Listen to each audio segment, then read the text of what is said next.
सर्वप्रथम आज जी सर्व तमाम शक्तीपीठ बाधित शेतकरी आणि इतरही सर्व शेतकऱ्यांची प्रचंड मोठी मीटिंग आज सावली विश्रामगृहात झाली आणि त्यामध्ये ससपूर जवळ्यामध्ये लोकांवर ज्या प्रकारचा पोलीस अत्याचार केला त्याचा जाहीर निषेध करण्यात आला। तसंच ज्या प्रकारे महिलांवर अन्याय केले, त्यांना पार काठीनं मागच्या बाजूनं मारलं, त्यांच्या साडीचे पदर काढण्यात आले आणि पोलीस प्रशासनाने एवढा अत्याचार केला।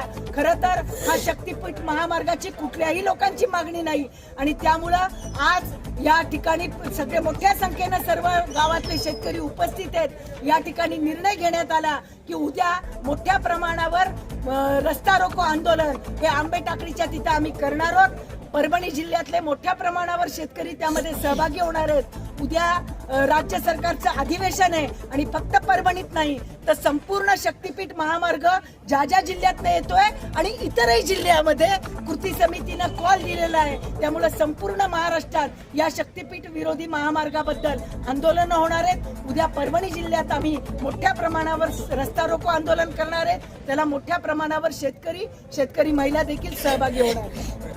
ते म्हणत असले तरी लोकांचा विरोध आहे आणि म्हणूनच आम्ही अधिवेशन आहे तिथं देखील लोकप्रतिनिधी त्यांचा प्रश्न मांडतील। मुद्दा आहे की प्रशासन काय म्हणते, प्रशासन हे फडणवीसच्या इशाऱ्यावर आणि गृहमंत्र्याच्या इशाऱ्यावर काय करतंय।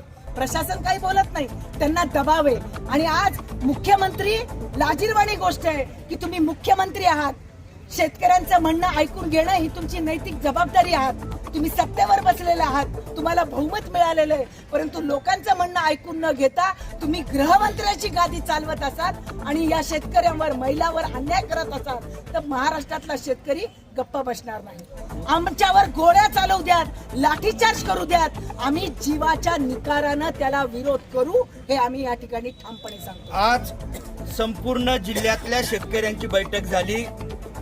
2 दिवसाखाली ससपूर जवळा येथे ज्या पद्धतीनं शेतकरी मायबापावर त्यांच्या जमिनीवर मुंडक्यावर पाय देऊन जमिनी मोजण्याचं काम झालं त्याचा निषेध आणि उद्या आंबे टाकळीला मोठ्या प्रमाणामध्ये रास्ता रोको होणार आहे।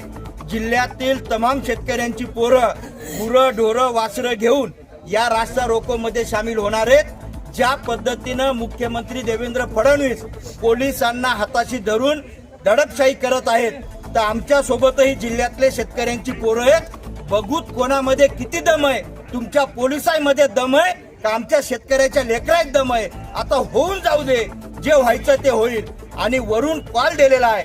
उद्या संपूर्ण महाराष्ट्रभर चक्का जाम आहे।